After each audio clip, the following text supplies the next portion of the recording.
The Fanboy Podcast.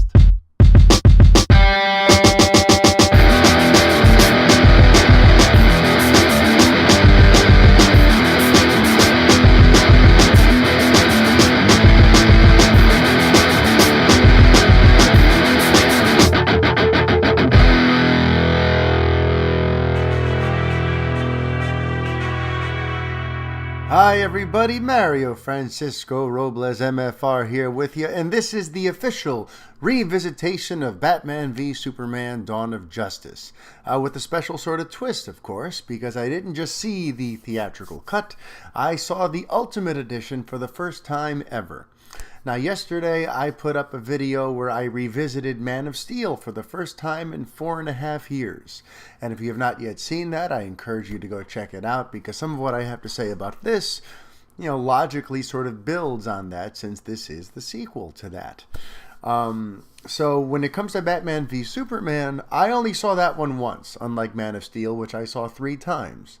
I saw it once a year and a half ago in theaters at the Thursday night preview as a professional assignment for Latino Review. At the time, I was actually planning on skipping the movie, but Kelvin Chavez, my old friend, asked me to see it, and he paid me to do so, so I said, okay, what do I have to lose? At the time, I kind of felt like I lost a lot. That film, I gave a review of C+. There were certain aspects of it that I liked far more than I thought I would. For example, the third act. I loved the third act. For me, the entire movie is about what happens from the Martha moment on. So let's just sort of mention that right up here at the front. I'm not going to speak about the film sort of chronologically, but let's talk about it in those sort of terms. From Martha moment on, the original Batman v Superman really worked for me. I loved Doomsday then. I loved him even more this time around, even though they didn't really seem to add any more Doomsday bits. But I love Doomsday. I've never understood the hate around that character, its design, any of that stuff. I think Doomsday is a pretty awesome villain in this movie, and I loved it. But I gave it a C+ because, unfortunately, what I liked about it was really all contained in the last, half hour.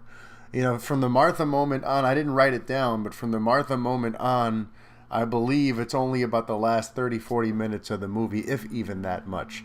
So unfortunately for me, that meant that for the first 2 hours of that 2.5-hour movie, I was not having a good time. So in certain ways, for me, the film was saved by that third act.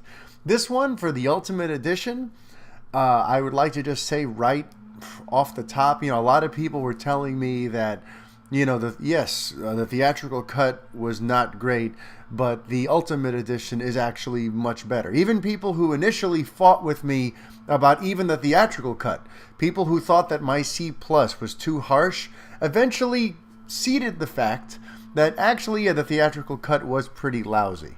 They eventually sort of came around on that, but then they would shift over and say, but the Ultimate Edition is where it's at. See that, and then tell me how you feel. So what's the verdict on that front? You guys were right. Holy crap, you were right. The Ultimate Edition I found to be far more entertaining. I thought it was far better constructed. I liked the editing. I liked the flow of the story more. And in general, I have to agree, the Ultimate Edition is a definite improvement over the theatrical cut. But also now, but before we get really in depth here, we were still just sort of nipping at the corners of all this. Before we get into the meat and potatoes of this baby, I feel the need to disclaim something or to explain something about how I viewed this time around. I viewed Batman v Superman Dawn of Justice on this second go around more as an outsider, more as a just sort of general spectator. And I think that's a very important sort of line of demarcation, because I sort of realized this time around, I went into it from the vantage point of, this movie's not really for me. For better or worse, Zack Snyder wasn't thinking of me or fans like me. He's targeting a totally different type of audience here. And in general, this movie just isn't for me. I was much harder on Man of Steel because in that one, with the story and the script and the whole concept that came from the Nolan brothers, Jonathan and Christopher, who then David Goyer took, and he had his own pitch, of course, which sort of was the germ, the root of all this. The three of them created something very special that did speak to me. So for me, Man of Steel was a film that had all this potential that in many ways was targeting myself and people like me, but it was sort of at war with itself because you had what the Nolan brothers and Goyer wanted on one side, but you had what Zack Snyder wanted on the other. So Man of Steel for me was really a film that was at war with itself and trying to reconcile itself and figure out what exactly it wanted to be. So I was actually harder on that one because I could see all the glimmers of interesting ideas and things that really spoke to me, spoke to my mind, spoke to my heart, grabbed me by the throat, had all the things that I've always wanted to see in a Superman movie but only could dream of. Man of Steel had a bunch of that, but ultimately Snyder sort of took what worked about the film and went a different way with it. So that's why Man of Steel for me, I'll always be harder on. Batman v Superman makes it very clear from the beginning that they don't give a damn about me this time around. There's no Nolans. You could tell the Goyer stuff is very sort of minimalistic. Whatever impact he had on the final story is very minimalistic. From the outset, the entire design, conceptualization, everything they're going for in this movie, they make it abundantly clear they don't give a crap about me. And in a way, that kind of took a load off my shoulders. I was able to just sort of sit back and go, okay, well, this isn't for me, but let me sort of watch it for what it is. Because I think that's important. I think that's very important when you're critiquing a film. If you're someone, for example, who doesn't like romantic comedies, but you go to see one for whatever reason, your date wants to take, is dragging you to it, or somehow you've just ended up in front of a rom-com and you don't really care for it, there's a part of you that kind of knows, like, well, this isn't for me, so I shouldn't judge this based on what it does for me. I should just try to judge it somewhat, just sort of subjectively for what it is. For what it's trying to be, does it succeed? And that's sort of how I kind of had to go at Batman v Superman: Dawn of Justice this time around. And what do I mean by it not being for me? Well, let's break it down a little bit. I've never been someone who gives a damn about the idea of Batman and Superman fighting. Like, sure, I remember being 12 years old and being in middle school and having those little, like, hey, who do you think would win, Batman or Superman? Oh, well, I don't know. Does he have kryptonite arrows? Yeah, he has kryptonite arrows, but then that doesn't count because then he's not really beating him. Yeah, you're right. I remember those debates. I remember all that sort of schoolyard sort of stuff. But for me, like, that's where that stuff stayed. That was just a fun little, like, oh, what if, and if some sort of Elseworld tale comic book came out where they fought for a little while, I would enjoy it as a standalone, just sort of what if scenario type of story. But I've never been someone who actually wanted to see these two characters at each other's throats. That does nothing for me. I've also never been someone who has a burning desire to see Superman punch something. Now, I know that sounds kind of funny, but specifically that note came out a lot in the wake of Superman Returns back in 2006. I remember reading it all over forums, in certain reviews, even just in conversations I'd have with people who hated the film. And trust me, look, I know that there's lots of critiques about the film that I totally think are absolutely valid and just. But one that I would see, a recurring sort of theme amongst a certain breed of fan was, I want to see Superman punch something. And I've never felt any sort of inclination to feel that way myself. I've never heard that and went, yeah, that would be cool. Like, it's just not Whether how strong he is, and his ability to punch things has never been part of what appeals to me about Superman. That's just never been, it. With other characters, like with the Incredible Hulk, I want to see Hulk smash. To me, that sort of brute, blunt force is part of what I like about the Hulk. When Logan, when Wolverine loses it and goes into a berserker rage, I want to see him tear people apart and go absolutely nuts, and I get that adrenaline rush, and it's like, oh, I love it. Superman has never been a character that I want to see get his hands dirty like that. So I think it's kind of cool if he's up against a superpowered villain, and if it's animated right, and if the stakes are clear. Of course, that's a neat idea.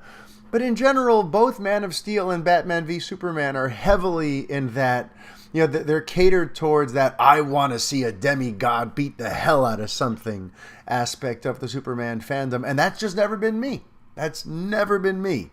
So right off the bat, with Man of Steel and especially with Batman v Superman, they're speaking to a different subset of the fandom than I am. Same thing with the idea of the angry god. Everyone loves the angry god. And I agree. It's a neat visual. You show me a Jim Lee drawing of a silhouetted Superman where all you see are the glowing red eyes and the cape billowing in the background, and he's hovering there. And I'll agree with you. That is an epic looking shot. I would like that framed, and I'll put it on my wall to observe it as a piece of standalone art, this interesting concept of what happens when you piss off Superman. But the actual concept of the angry god and seeing it play out in a story doesn't speak to me. And if you're going to go there, it has to be against a threat that really warrants it. If I'm going to sit through this angry god stuff, it has to be against someone who I can't wait to see Superman tear him apart. In Batman v Superman, I don't want to see Superman tear Batman apart. So all of that anger and all of that rage and all of that sort of stuff that's brewing under the surface and the threat, the bat is dead, bury it. Like, to me, that just feels off. It's not, it doesn't appeal to me. It doesn't work for me. It doesn't get my imagination going. It doesn't excite me. That's not what's bringing me to the theater, which brings me to the final way in which this film is just not for me. Is for a lot of people, they came to the movie to see the title fight, right? The title is Batman v Superman. A lot of the trailers spend a lot of time on the rooftop with the two of them confronting each other, and the posters show them going nose to nose. Like, this was clearly trying to appeal to those people who are I'm here for the fight. All this build up, whatever, I don't care. I know Doomsday's in it. I'm here to see Batman versus Superman. And I didn't go see the. First of all, I didn't want to see the movie to begin with, but had I gone to see the movie beyond it being a professional assignment, I wouldn't have been going for that fight. For me, the fight would have just been a distraction. And it still ultimately is. And I'll get to that when we actually start the review of this thing. I've still just been spending all this time sort of laying out the case for how I entered the movie this time. So what's interesting is accepting very early on that this movie is just not for me.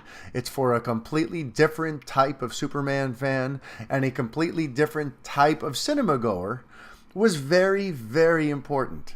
And earlier I mentioned this idea of like, it's one thing if this is a standalone incident in an Elseworld comic book, and it's another if this is supposed to be the ultimate definitive canon for these characters and a permanent imprint on their mythology.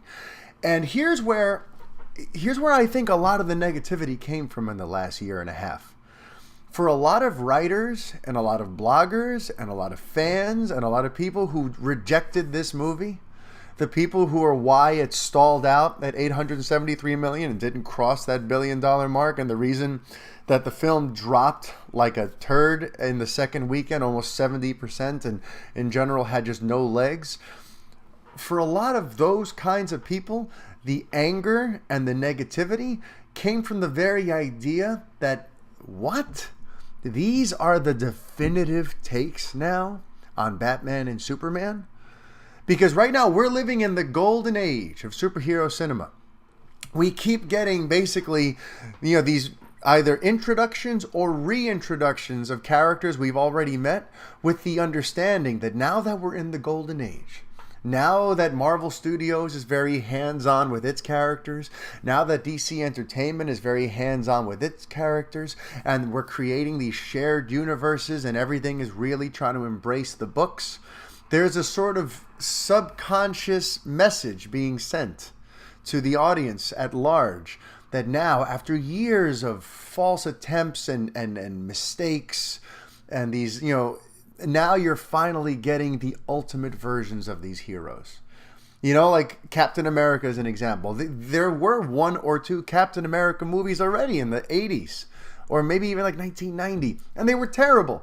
And now that the Chris Evans one is out, we know this from now on, this is the standard bearer. This is the real Captain America. That other stuff was just a failed attempt. This year with Spider-Man Homecoming. Now with Spider-Man Homecoming, it's the understanding of now that we are getting to see Peter Parker inside a proper Marvel world where he gets to interact with Tony Stark and Steve Rogers. And it's all, this is finally the Spider-Man. With all these characters, even like on TV with Daredevil. Yes, we had the terrible movie that came out that everyone sort of forgot about or wishes they could forget about. But now, for all intents and purposes, the one played by Charlie Cox on Netflix, that is the Daredevil. Jon Bernthal is the Punisher. So we're living in an age where we're being told, finally, for all you fans of these characters who grew up on these fictional, characters, you're finally getting the ultimate version of them. These are the definitive takes, the ones that you and your kids will follow from now on. This is Superman, everyone. This is Batman. And I think that's one of the reasons people were pissed off. Because it's one thing if you want to tell this sort of dark side story about a time Batman and Superman hated each other and the way all that sort of played out. But to try to tell a mass audience, to try to tell millions of people around the world who want to see this movie and who've grown up on these characters and wearing their Superman shirts and going to bed in their Aquaman pajamas, to tell all these people that now this version is the take that you're going to have to live with for the foreseeable future, you're going to piss them off. Because you're going in a very sort of distinct, very sort of bold way with it. And it's not a way that's very popular. You're taking it and you're sort of warping the mythology to go down this very sort of dark path. So I think that's where a lot of the anger came from. A lot of people wonder, why is there so much hate? Why do the people who write about how much they hated Batman v Superman, why do they seem to write about it with such joy? They seem to deliberately enjoy just sinking their teeth into this movie and making it sound terrible. Well, it's because you pissed them off. You told them from now on, this is the Batman and Superman you have to deal with. You took the characters they grew up on, who they came to the theater to want to celebrate and cheer for, and you put them in a movie that's very sort of dark and depressing with characterizations of them that don't really stand up to the universal understanding of who these characters are. And instead of playing it off like this is just a side story, this is just an Elseworld tale, you're telling us that this is it. This is your DC landscape from now on. And that's why they were met with so much outrage and so much backlash. People couldn't believe that Zack Snyder did things like, hey, Jimmy Olsen, that lovable character you love, we're going to put a bullet in his face 95 seconds after you met him. Like, that's how I felt watching the Ultimate Edition. Now, I know that maybe casual Joe Blow moviegoer didn't realize that was Jimmy Olsen, and we didn't get that confirmed until the Ultimate Edition came out. But, that's the kind of mindset Snyder took to things. He liked deconstructing. Him and Deborah Snyder spoke about that at the set reports, the set visits last year from Justice League. There's this gleeful deconstruction of what we love about these characters happening in Batman v Superman. And if you're going to deconstruct them before you've even properly built them up, and you're basically introducing them to the world as the definitive cuts of these characters, but in and of themselves, there are these warped takes on them, that they're these deconstructed versions of them, you can't be surprised when people reject it and loudly reject it. This time around, though, I'm not going to loudly reject what I saw. Because now, rather than taking it personally, rather than watching this movie as someone who feels like, I have a lot personally invested, I'm just going to try to enjoy it for what it is. And that's how I sat down to watch it. So now it's time to get into the actual review of Batman v Superman: Dawn of Justice Ultimate Edition. Similar to Man of Steel, this time around I did take notes. I actually, if Man of Steel, I think I had 2 pages. Here I have 1, 2, 3, 4, 5.5 pages of notes. So I'm going to sort of jump around. I'm not going to do like a whole chronological breakdown. Just want to speak to you about things in the order with which I find them prudent. So just as I spoke about Man of Steel, how I loved how it opens in terms of taking the Superman mythology and treating it with importance and heft and gravitas. I thought Batman v Superman did the same thing for the Batman mythology, and I love that. The opening sort of sequence there where he's burying his parents and where we're reliving the loss of the Waynes and how Bruce was essentially born in blood. I love that. And the way it's shot, it's given great importance. That sequence where he falls into the cave and he sees the bats and the bats seemingly raise him up and you realize it's like a dream of sorts, but it's all very sort of metaphorical for him finding his own sort of escape amidst all this pain and embracing that darkness, and that's how he was able to pull himself out of the hole. I love the way the Batman myth is treated in this movie. I found it curious that in this version there was a title opening in the beginning, but never again. Like in terms of there's this little title card that shows the Metropolis fight from the street level perspective. And in the Ultimate Edition, there's this little title card that says mankind is introduced to Superman. And I'm like, oh, are they going to put something like that at the start of all the big chapters of this story? But they only did it there in the beginning. So that was a weird sort of inconsistent choice they made with this version of the movie. Like, why have it there in the beginning if you're never going to revisit that idea again of prefacing, now here's what this chapter is about. But that said, I do still love that alternate perspective. I think it was very well done, seeing Bruce Wayne saving those people and running through the streets. It's all very powerful, very sort of dramatic stuff, and I appreciated it originally, and I still appreciate it now. What I didn't appreciate then, and I still don't, is, I hate that they're treating the introduction of Superman to the world as an utter tragedy. Because there's that sequence, there's that moment there where Bruce saves the little crying girl from the falling debris. And he says, "We're going to find your mother. Where is she?" And she points at the building that just toppled over as part of Superman's battle with Zod. And then he looks up menacingly at Superman. And it's like, that scene kills me. I have a daughter who's about that age. And in that sequence, I put myself in her shoes. Imagine this scared little girl. Her mother is gone, seemingly. She doesn't know what's going on. Her entire world, metaphorically and literally, are falling apart around her. And it's because of Superman. It's because of this fight. And it's, the whole idea that the framing of what happened at the end of Man of Steel, rather than it being the triumphant introduction of Superman to the world, it's actually this big scar for thousands of people. His arrival is a hurtful, scary, emotional disaster.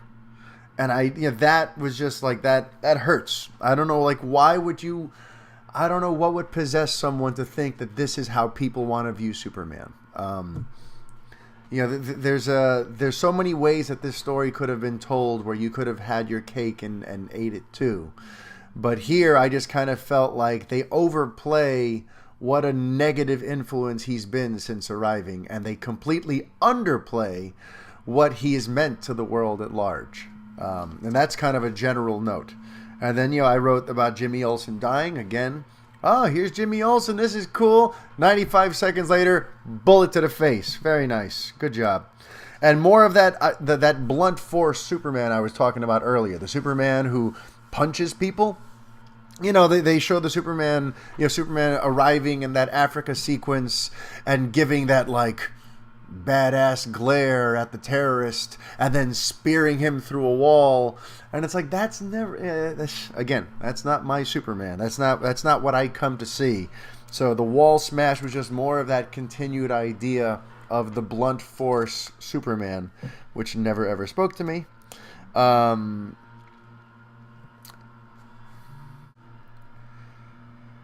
In the continuing trend of introducing us to characters and then totally sort of warping them in terms of what the mainstream opinion is of these characters, Batman is perhaps one of the most glaring examples of that in this movie. I didn't even notice it last time around, but we don't get to see Batman just in his full Batman regal glory until very deep into the movie, which that's not the problem. I don't mind a slow burn, and we meet Bruce and we get glimpses of Batman. I don't mind that, but just to sort of break it down, here are the first 3 times we see Batman. The first time he's sort of slinking around like a demon up in the corner, and he's walking on the walls, and he's totally unrealistically agile, but that's just nitpicking. But that our first visual is him as almost like a horror movie figure slinking around in the corner and that whole thing, and he's shadows, and that's not Batman in all his glory. That's not the Dark Knight, the detective at work. That's oh, scary, interesting, okay. The next time we see him is the nightmare sequence. I hadn't realized that before we ever get to see Batman in all of his full costume and being Batman, we see him in that what the WTF nightmare sequence where he's running around with the trench coat over him and he's having the whole, that he's fighting all the guys and there's the guns and there's the whole thing, whatever. So we still haven't seen Batman in all his glory, right? Then we finally get that shot where he's over the shipyard because he's there to try to get the kryptonite from the white Portuguese. And here's where you finally get that shot where he's standing on what looks like a wrecking ball or a crane or something, and the camera's sort of sweeping around him, and the cape is flowing from behind, and you're like, oh, that's Batman. There it is. This is awesome. And then when it comes around, our first head-on shot of him, he's holding a gun. Now, listen, I know that it's it's not an actual gun. He uses it to shoot a tracker thing, but that's the initial visual. Before we ever find out that it's a tracking thing, our first real shot of Ben Affleck as Batman in just the full proper costume, doing what Batman does, lurking from above and looking down at the criminal underworld beneath him. Our first shot like that, he's looking through the scope of a sniper rifle. And it's yes, okay, of course. You see that, you go, what? And then he shoots the thing and you go, oh, okay, all right. It wasn't really a gun. He was shooting a tracking module. Great. But again, Snyder's going for that initial jolt. He wants you to go, huh? Why is he holding a gun? So in so many different ways, there's that sort of element in this movie where Snyder's trying to twist your expectations of these characters. And I think that backfired in a major way.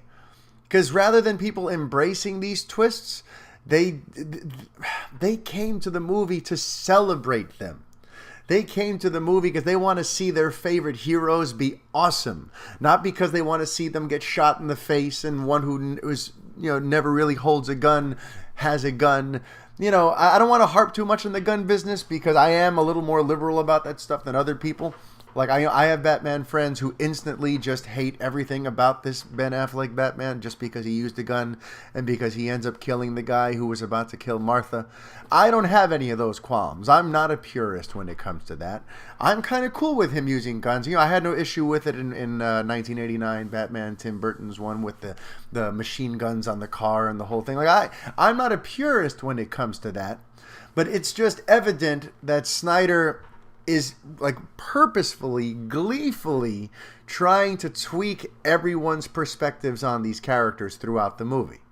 And, that didn't work out now, did it? I love the scenes with Bruce and Alfred. I still do. I adored them the first time around. I adore them even more this time. I think Jeremy Irons is a phenomenal Alfred. And Ben Affleck, when he's locked in and engaged and loving what he's doing, is a phenomenal Bruce Wayne and Batman. So watching the two of them sort of sparring and the great lines of dialogue there where he's like, what did he write? You're too old to die young, but not for lack of trying. Like, I love all that stuff. The writing there is very strong, and their chemistry is wonderful.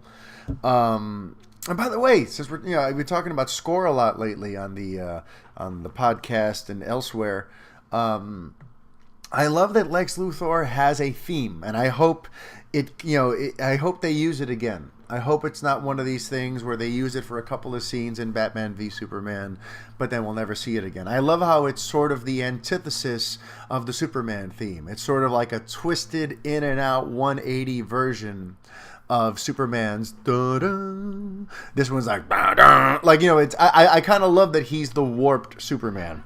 I think that's pretty awesome. Then, in terms of the way the narrative flows, like, it is much better this time around, but there still are certain things that just seem somewhat confusing. I don't think I want to sort of micromanage you guys that much and go bit by bit. But, there are just a couple of things in the movie that still just, there is a logic that is lacking, even though this edit really does sort of tell the story in a way that's easier to follow and easier to digest and is overall way more... it flows better. It's funny. This movie is a half hour longer. It's 3 hours, but it actually flies by and feels faster than the Batman, than the theatrical cut, which is a half hour shorter. And then, Perry White has a line that's just indicative again of how the movie wants us to feel about Superman, but it's an unearned feeling. He has a line in there about, it's where he tells Jenny to come up with the headline that says, end of love affair with man in sky, ? But the thing is, we've never really properly gotten to see that love affair or to see why people would love him. To me, that wasn't very much built up in Man of Steel. We just kind of go from his first day on the job and most of the city is leveled and thousands upon thousands of people are dead, to here he is on his bicycle putting on his glasses and now in the city everyone's kind of moved on. And in this one, for those opening the opening half hour or so of Batman v Superman, we still haven't seen anyone who seemingly seems to like the guy outside of Lois. So, this whole thing of the end of love affair with man in sky, like, well, what love affair? Get us to love him before you then try to talk about how now we're not loving him anymore. Like, they totally rushed to that aspect of this character's development. They're rushing straight to the falling out of the love affair without giving us a love affair. Now, you know who I have a love affair with? Lex Luthor. I love this Lex, and I know that totally flies in the face of what most people say about this movie. A lot of people can't stand Jesse Eisenberg's Lex Luthor. I think he's great, and I think I liked him even better this time around because with the extra half hour of footage, we get to learn even more about him and his idiosyncrasies and why he feels the way he feels and what his motives are. I think Lex Luthor is awesome. I actually wrote it a couple times. Towards the beginning, I just wrote, I love Lex. Then towards the end, I just wrote, Lex is awesome. I wrote that second one during the scene where it's Lois and Lex on the rooftop. or was it? Yeah, the rooftop, and then Superman and Lex on the rooftop. Like I think I'm totally buying in to this Lex Luthor. And that's just, I might be very much in the minority there, just as I was with Doomsday, just as I was with Jared Leto's Joker. I've always been sort of a bigger, even with Ares in Wonder Woman, I, in general, like DC's villains more than everyone else does. And hopefully, by the way, that comes true when I see Justice League on Thursday, because everyone is already crapping all over Steppenwolf. And if history has taught me anything, this means I'm going to like Steppenwolf. So we'll see how that plays out. I was intrigued by Batman v Superman's twist on the mythology that plays up the fact that Clark, Bruce, and Lex are all orphans. Clark still technically has, he has Martha, who's not his biological mother. But, the orphan angle is part of Superman's mythology. We know, obviously, Bruce Wayne. And Lex Luthor in this one, he has a line about being an orphan, and he talks about, the legacy of his father and trying to reconcile who he is with the darkness of his father's past and all this sort of stuff. I just found that interesting that the three power players in this movie, they're all orphans, and the movie has some interesting things to say about the ways in which people without those guiding lights, without their mother and father, the different paths they can take. So I found that to be an interesting sort of exploration. Just a bit of trivia, by the way. I found it interesting that in that library sequence, Lex Luthor brings up the myth of Prometheus. Because in Superman Returns, Lex Luthor, played by Kevin Spacey, also talks about Prometheus and talks about bringing fire to the people and the whole thing. So I just found it like just this odd coincidence that in both of the recent reinterpretations, I mean 2006 isn't even that recent anymore, but both of the most recent Lex Luthor reinterpretations seem to have this knack or this affinity for bringing up the myth of Prometheus. So I found that interesting. I also thought it was kind of funny and cute and inspired that the moment where Bruce and Clark meet for the first time, the jazz singer in the background is singing Night and Day. That's just, it's not the Ella Fitzgerald original, but I'll take it. It's just a cool idea of night and day because, we get it. It's night meeting day. It's Superman, it's Batman, it's the dark meeting the light. I appreciated that. And to sort of circle back also to Man of Steel, there's another Wilhelm scream in this movie. I'm blanking out on when it happened this time around, but there is another Wilhelm. Did I write it down? Did I write out the timing? For those of you who are totally lost, the Wilhelm scream is a very sort of famous sound effect that's been on in a bunch of movies. Just look it up. I'm not going to repeat it, but it happens again in Batman v Superman. So every time I hear the Wilhelm scream, I'm like, oh, that's pretty cool, and it makes the movie instantly part of an interesting little legacy there. Now, in terms of the way Superman is depicted in this, I still have a huge problem with all of the sort of slow-mo hovering and grimacing he does in a lot of this movie, even when he's supposedly there to help people. Now, listen, life is not about extremes. So whenever I point that out, someone else will come up and say, oh, what, he's supposed to just smile like an idiot all the time? Oh, why isn't he smiling? No, I'm not saying he should be smiling. Try to open your eyes a little bit and think about, life isn't just about extremes, is it? I'm not saying he needs to be smiling as he's doing every little save or whatnot, or just randomly smiling like a goof while he flies around. But why does he have to look pissed off? That's the only point I'm trying to make here. In every sequence when he's saving people, he looks fairly miserable to be there. Picture it now. Picture when he's hovering there over the people who are reaching out to him, and they're on the roof of a town where, like, they're in some sort of flood, and they've painted the Superman S on the roof of their house, and they're reaching out desperately for him. We need you, Superman. And he's just sort of floating there, cape flapping in the distance, just floating, slowly coming towards her while she's like this, freaking out. I'm stoic Superman. And it's like, why? Why? That's not how you win over the audience. That's not how you make them fall in love with this Superman. When you go to help someone, in other words, why can't he just seem like a friend? I'm happy. I'm here to help.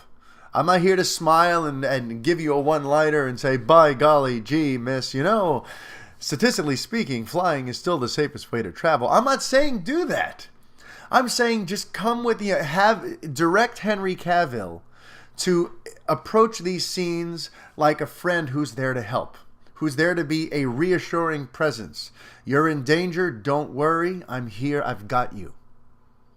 And Superman in this movie never feels that way. He always just sort of looks sort of pissed off or confused or constipated or something when he's holding the missile over his head in that slow-mo shot. It's an epic, gorgeous-looking shot. But why does he have to look so pissed off about it? Like every step of the way, when he's saving lives, he looks angry. So much of Superman's got resting bitchy face all throughout this movie. And I think that's a big part of the reason why people have not been able to relate or buy into this Superman as of yet. Because again, it's not about him needing to have some sort of cheesy grin on his face. It's about just look like a friend who's here to help. And then it makes the moments when Clark is watching the TV and hearing what people are saying about him, it makes those moments land more. Because there he would then react emotionally.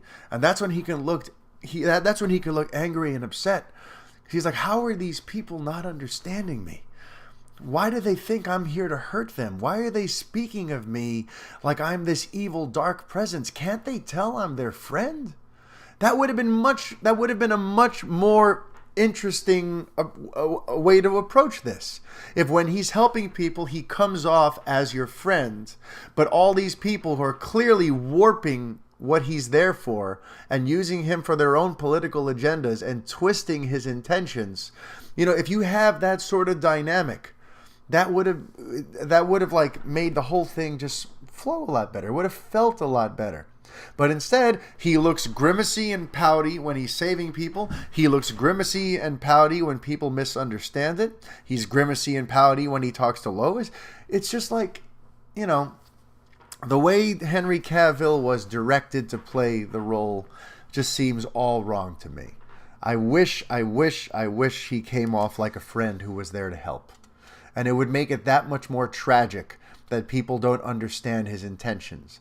But it's kind of hard to not understand his intentions if every time he saves someone, he looks like he'd rather be any place but there. I do love Clark calling his mom. That was a sweet little moment. I don't think that was in the theatrical cut. When he sees like some news report or whatever, and he literally just calls her to say hi. Nothing comes of the conversation, but that's such a human, beautiful little moment.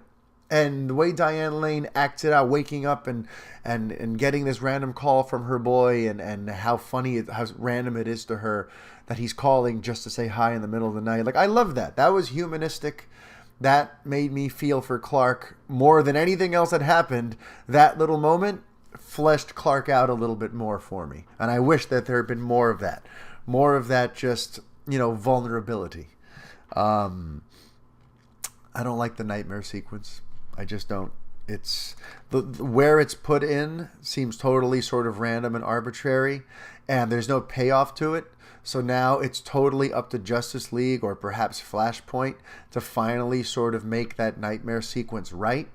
But as it stands, I didn't like it the first time. I don't like it now. I do love the cat and mouse between Diana and Bruce. The stuff where they're both sort of like these sneaky spy type characters trying to get the dirt on Lex Luthor, and their chemistry together, and how there's a little bit of that sexual tension in there, and how Bruce initially underestimates her but then finds out she's a very worthy adversary. Just that whole thing, I think that's really cool. I do appreciate that in this version, Clark is like an investigative reporter who's trying to find out more about the Batman and Gotham and all that sort of stuff. So I think the subplot, which gets a little more attention in the Ultimate Edition, I think that's a very good thing. There's another sort of thematic theme in the movie that I found interesting, which is they play up 3 different times the idea of men wielding too much power. A single man holding too much power. At some point, it's either the senator or someone on the news has some sort of quote about Superman basically, getting to decide who wins or dies, who lives or dies, because he's some sort of vigilante. Because right now they're thinking that he went out to Africa and he saved Lois, but he killed the rest of the village. And he looks like, they're making the case that one man shouldn't have the ability to decide who lives or dies. Then Clark throws that same sort of concept at Perry White. When Perry White is talking about what stories to publish, Clark basically puts upon him the responsibility that the paper has to try to emphasize certain stories and certain people who are in need and certain crises that are going on, because depending on where you shine your spotlight, people could live or die, or a problem may or may not be solved. So why should I write about the football game when there's a crime wave going on? So so first Superman gets it about who gets to live or die. Then Perry White gets it because he's focusing on the wrong things, and all kinds of lives are now at stake because he refuses to sort of cover a key story. And then Bruce gets it. Batman gets the same sort of lecture thrown at him throughout the movie, which is he's made himself judge, jury, and executioner. By branding those criminals, when they go into the prison system, he's basically sentencing them to death.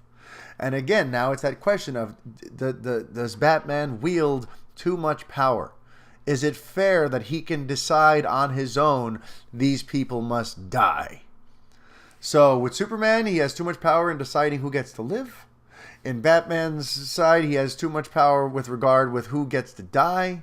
And Perry White has this responsibility of, what people deserve the most attention right now, and who needs the spotlight. So that was an interesting sort of theme within the script that I thought was interesting. This idea of, men wielding way too much power and using that power perhaps the wrong way. I appreciated that. I thought that was a heady and interesting idea to work into the script. Now, let's talk a little bit about the fight itself, because I'd actually sort of forgotten some of what went into the build for that build for that fight, I should say. And I was pleasantly surprised that it was better thought out than I remembered it being. Because I remembered, Batman had his motivations, thinking that Superman was basically a no-good entity here on Earth who could turn around and kill us all. And, he witnessed firsthand how destructive Superman can be. And then when you combine that with the ways in which Lex Luthor sort of framed Superman in a very public way for certain atrocities, you can sort of understand why Bruce feels this way. It's misguided, but for a guy who is an orphan, who watched his parents die in front of him, who clearly has his own sort of PTSD and issues, you can get behind Batman's motivations. Superman's always, to me, were somewhat confusing. Because we know that Superman, why would he want to kill Batman? He's more so generally the type of character who'd want to bring him to justice. So the fight always felt somewhat forced. And I forgot that in the movie, that doesn't end up being why Superman comes to fight him.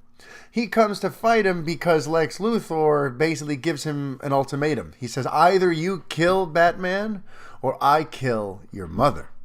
I totally sort of forgot about that aspect of it for whatever reason. So watching it this time, it actually felt a little better, a little more fully built. It felt a little like a more full-fledged idea there, rather than just let's make them fight for the hell of it. And I also liked what Lex Luthor was trying to do. He was trying to ruin him. He was trying to corrupt Superman, because he knows that if he does go through with this and he kills Batman, he will never be the same again. He'll never be viewed the same way. He will never feel the same way. He's trying to corrupt and ruin Superman from the inside out. Break his heart, shatter his mind, make the people turn against him. So I'm totally, I buy into all that, and I really enjoyed realizing that was part of the story, that it wasn't quite as half-baked. But unfortunately, as we get to the fight itself, this is where things get very, very half-baked. I hate the fight. In my original review, which you can go back and watch, it's on this channel. In my original review, I refer to it as it's like watching your mother fight your father, and your father smashes your mom with a kitchen sink. Like it's hard for me to watch it, but beyond that, the fight is sort of ridiculous, and it's indicative of very, very bad writing. Okay, so let's think about that for a sec. We have Superman freaking out. He just found out that his mother's hostage. He just looked at these Polaroids of his mother with the word witch put on her forehead, and she's being gagged, and it's a very sort of dramatic visual. By the way, my heaters are making crazy noises. So if you hear all that, no, my house is not being attacked by Transformers. My heaters are bugging out. Anyway, so here you have, he's freaking out. He just found out that Lex Luthor has kidnapped his mother, and also that Lex Luthor found out his identity, and that he has a very short amount of time to try and save his mother, figure out a way to create peace with Batman. It's the stakes are incredibly high. He's frantic, he's freaking out, he has no time. But you would never be able to get that sense from the way the scene plays out. The guy doesn't seem like he's in a rush at all. He arrives to confront Batman, and he's just doing all of his sort of slow sulking and not really saying the full story. Like, this entire fight would have been averted if Superman just arrived and said, "Listen, Bruce, I know we have this beef. We have to settle it later. An innocent woman is about to die. I need your help." That took, 3 seconds to say? Had he just landed and made that clear, now either the fight doesn't happen or it actually elevates the fight. Because then Batman could hear that and go, "Oh, now you care about innocent lives?" Because Superman wouldn't say they're about to kill my mom, because he's still trying to protect his identity.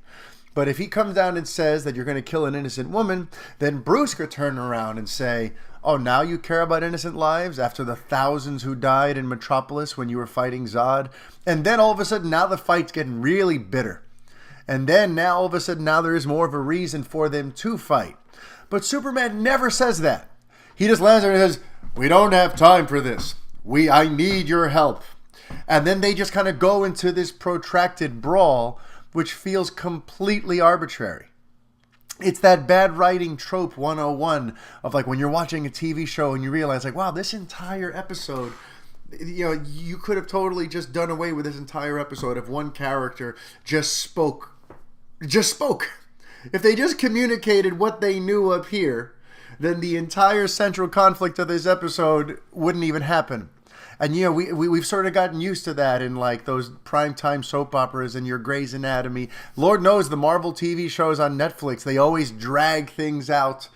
It's bad writing 101 to have one character who definitely has something to say that would change the entire landscape decide not to say it. So Superman arrives, and that entire fight could have been averted if he just made clear that there's no time for this. An innocent person or innocent people are about to die. Let's settle this later. I need your help. Instead, he doesn't do that, and he seems to operate with absolute zero urgency in fighting Batman and getting this over with. Then there's the whole ludicrous aspect of there's no way Batman could have predicted where the fight was going to end up. They were in an entire sort of abandoned neighborhood. So what, did he hide a kryptonite spear in the basement of every single one of those buildings? How did he know that Superman would grab him and throw him through that building? And that they'd end up on that rooftop and go through those sequences of floors and end up at all those booby traps and all that stuff? How would he know that? I get it, Batman's a super genius and all that sort of stuff, but that's just that stretches the level of incredulity. It's unbelievable how sort of stupid and simplistic the staging of that fight is. It's ridiculous. There's no way Batman could have predicted that they'd end up right there where he has the kryptonite spear conveniently placed. They could have staged the whole fight some other sort of way, where there's really only one place they could have gone, but he's in a whole little town surrounded by buildings and houses and structures. There's no way. There's just no way. The whole fight is so stupid. Between Superman not speaking his mind, between Batman apparently also having psychic powers that we never knew about, that entire fight is ridiculous. And it's just more of that like Clark slow, sulking brute. That more of that blunt force, dumbass Superman that Zack Snyder seems to be a big fan of. It's just, the fight's ridiculous. The whole thing feels forced. Even when Bruce is standing on his neck and he's about to stab him, Henry Cavill with Martha, they're going to kill Martha, and it's like it just feels so phony. The whole thing just feels so phony. So let's talk about the Martha moment, okay? I like the Martha moment. I do.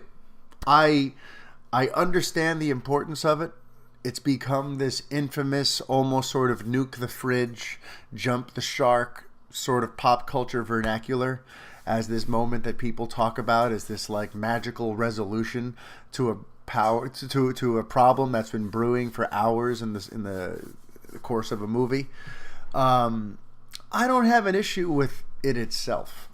But again, as with a lot of stuff when it comes to Snyder and these DC movies, it's about the execution. It's about how we get to it. I like the idea of it, but I'm certain that a better writer or a better director would have found a much better way to get us there. Instead of filling us with just nonsense. Instead of showing just all this violence and all this over-the-top iconography of Batman beating the hell out of Superman and Superman spearing Batman. It's all just like, this is for middle schoolers. I don't know what this is. This doesn't work for me at all.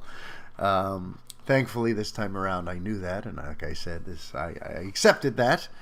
But it's just insanely stupid. I can get behind the concept, can't get behind the execution.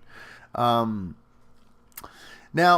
this arrives at like probably the harshest thing I will ever say about Zack Snyder. Because I tread carefully. For a lot of people, they hold him in very high regard, and there have been people who've been needlessly sort of cruel and judgmental and almost seemingly vindictive in a personal level towards him. And I'm not that person. I don't have a grudge against him. He seems like a really good dude. And he actually is incredibly talented. I've never once questioned or doubted that when it comes to adapting comic book visuals into live action, when it comes to coming up with interesting ideas to explore in a story, he's actually really, really good. But my biggest critique, and this fight is emblematic of it, is that he is an inept storyteller. He's just an inept storyteller. He knows the bullet points of the story that he wants, right? He knows the different types of ideas he wants to arrive at, right? But he has no idea how to get there. He takes these weird roundabout sort of detours to finally arrive at his point. And a lot of times the way he got there undoes the power of the point. Lex Luthor ironically says, when he's talking to Lois on the or is it Superman? I keep confusing those two scenes. But when he's on the roof, he says like the shortest distance between two places is a straight line. Well, Zack Snyder could learn a thing or two from that line. He takes these paths to his ultimate goal that sabotage the goal. And for me, that's what that fight was. I know all the things he was trying to convey there, but the way he got there was awful and dumb and ill-conceived.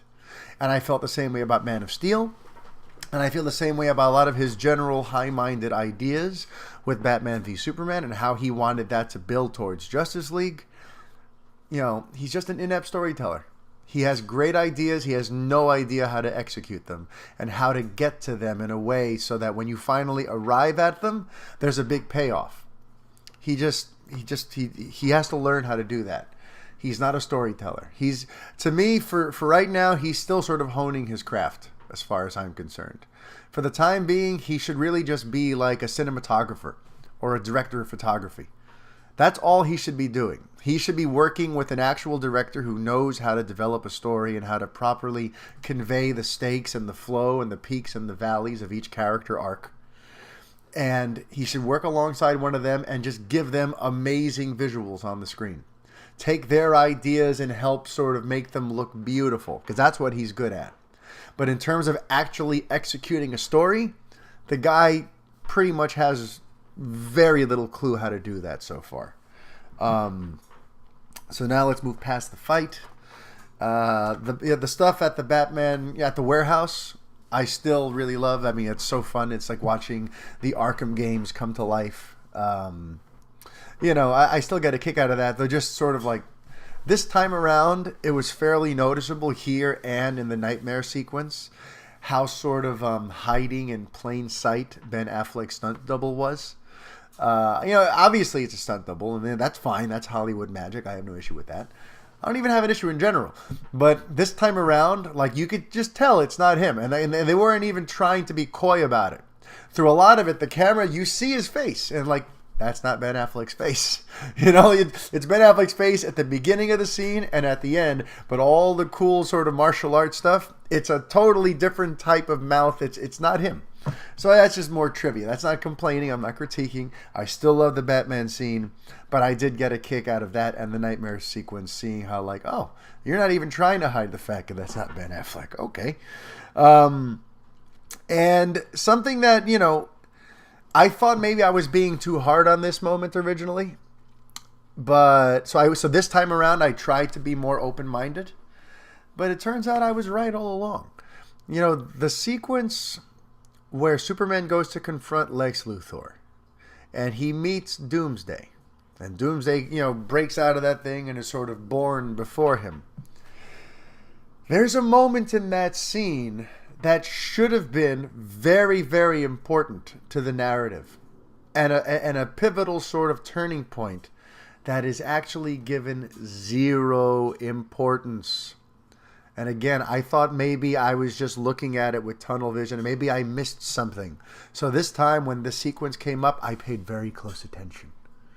And I watched very intently. What I'm referring to is when Doomsday roars, pulls back his fist, and goes to punch Lex, and Superman blocks the punch. That is a big moment. Here we are. Lex Luthor has spent all this time hating Superman and describing him as this angry god who's there to ruin everyone's lives because, he has all the... Lex Luthor has a great motivation for why he hates Superman. And I'm not saying that Superman saving his life would have undone how unhinged Luthor was. But the fact that Superman, even though Lex just tried to have his mother killed, and even though he just created this abomination Doomsday figure who's here to potentially kill thousands of innocent lives, Superman still has such a big heart that he saves Luthor from Doomsday. That is a powerful moment. And it's treated like nothing. It's just part of the fight. It's just, this is how the fight starts. He goes to the swing, Superman blocks it, they fight their way out of the thing, and now we're just kind of off and running. There's not a moment where, like, we go back to Lex's face and maybe something dawns on him, like, oh shit, this thing I just created just tried to kill me. Or, oh man, maybe there's a chance I was wrong about Superman. Like, there's nothing. There is zero acknowledgement of the fact that Lex created Doomsday, but Doomsday is such an unstable thing that it tried to kill Lex. And that Superman, despite everything he knows about what Luthor was just trying to do and the hell that he has just brought to Earth, still found it in his big, dumb Kryptonian heart to save his life. That's a big, big moment. And it gets it's nothing. There's not even a close-up. There's not even any of Snyder's signature slow-mo. For all the different places where he uses slow-mo, you'd think maybe as the fist is hurling towards Lex, you'd go into slow-mo as Superman goes and blocks it, just to give that moment some real power. let the audience see, whoa, Superman is an amazing hero. I can't believe that he would do this for Luthor. Nope, no slow-mo. Just punch, block, fight, and we move on from there. And to me, that is just, that's part of where Snyder is just lacking as a storyteller. He turns up the knob really high on things that either don't really matter to your general audience or that don't really help us get invested. And then he turns the volume all the way down on those little character moments that would make such a difference. There's so many little areas where had he just emphasized certain little points a little more and de-emphasized some of the more testosterone-driven, dumb middle school stuff, you would have a pretty damn special movie here. But the way he balances those knobs are all wrong. And that moment just, to this day, it still rocks my world. That Superman would do that, and that for the sake of the storytelling public, the movie, it would get zero importance. So that was sort of like one of my last big notes on it, because that happens in the third act, and it happens, and that was just for me. It was very hard for me to come back from that. When I realized how little that mattered to Snyder, I'm like, well, you know what? If that doesn't matter to you, then we are not on the same wavelength for what makes for a great Superman story.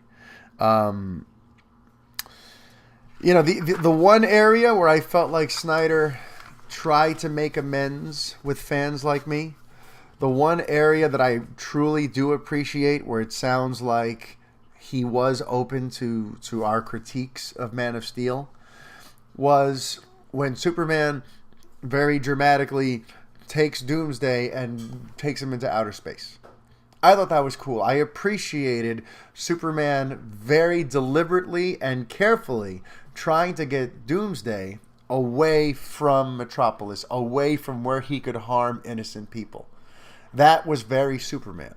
And that was very much, you could tell, a way for Snyder to acknowledge, hey guys, I heard you.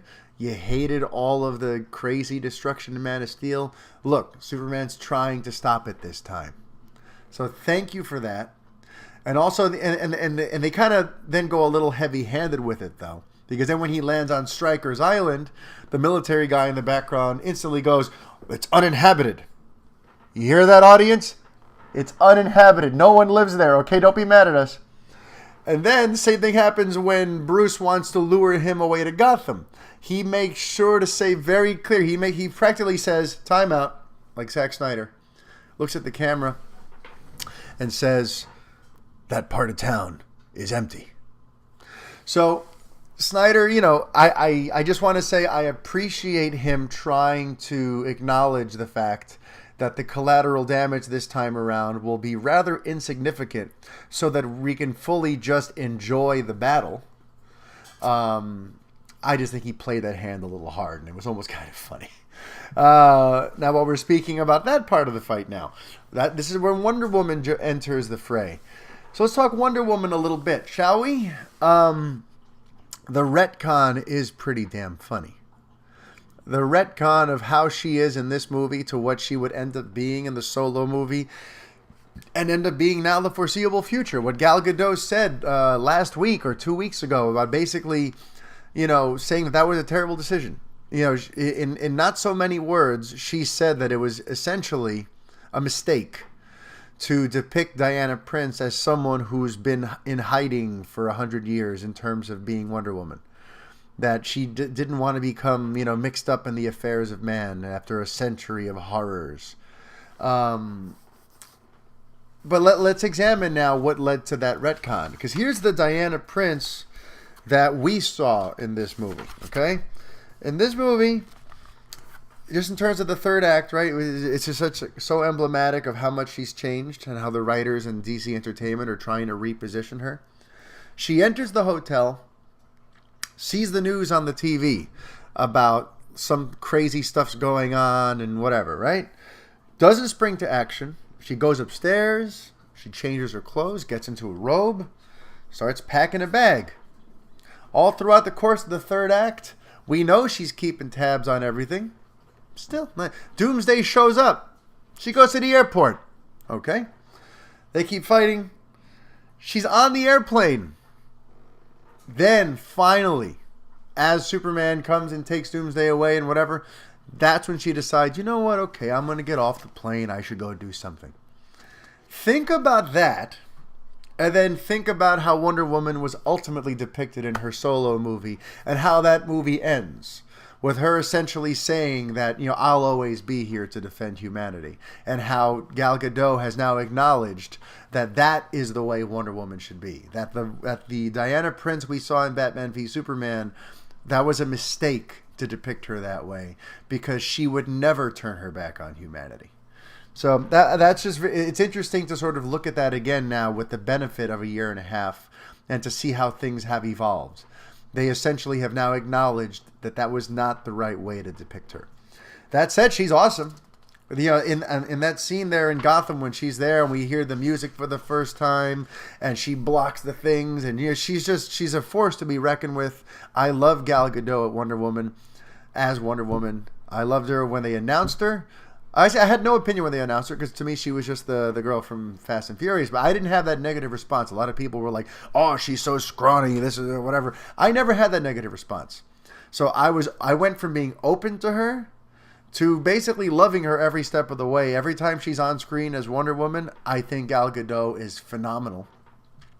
I was intrigued by the fact that she was going to be this figure who disappeared for 100 years, and I thought maybe her solo film would give us a real explanation for why she would be so jaded and so put off, and to disagree or to not instantly jump to help Batman and Superman. I thought maybe the solo movie would address that, but instead they just retconned it and they said that was wrong.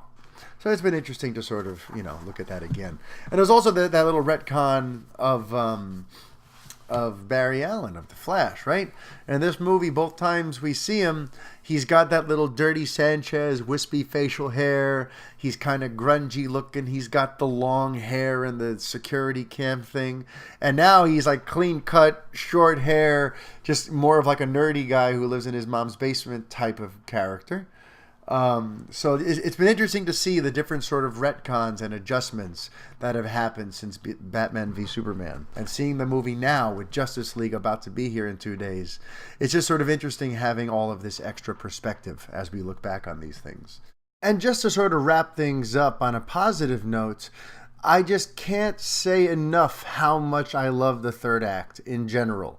Getting to see Batman and Superman and Wonder Woman working together, each of them doing what they do best. You have Batman knowing he can't go toe-to-toe with Doomsday, so what does he do? He's trying to distract him, and he's trying to lure him around to different spots, while Superman is, ramming him through things and using his abilities to hurt him, while Wonder Woman's running around at his feet with the swords and stabbing his legs and fighting him head-on, hand-to-hand combat because she's a warrior. Then at the very end, you have her holding Doomsday with the lasso, Batman weakening him with the kryptonite gas, and then Superman stabbing. The three of them just working together. Like, that whole thing, like, that's what we're here for, people. That's why you go see a movie like this, because you want to go see your favorite heroes doing epically cool stuff. So, God, I had such a good time watching the end of that. I said it earlier, but I'll say one more time. I think Doomsday is a great, great, freakishly awesome villain in terms of just like being the perfect thing to have to bring these three heroes together and test them to their, push them to the brink. So that third act still saves the movie for me quite a bit. And now it is time for my official score. So I gave Batman v Superman Dawn of Justice a C+ when I saw it in theaters last year. Now that it's been a year and a half and I just finally sat down to watch the Ultimate Edition, my new revised score is B. Yes, it's a B.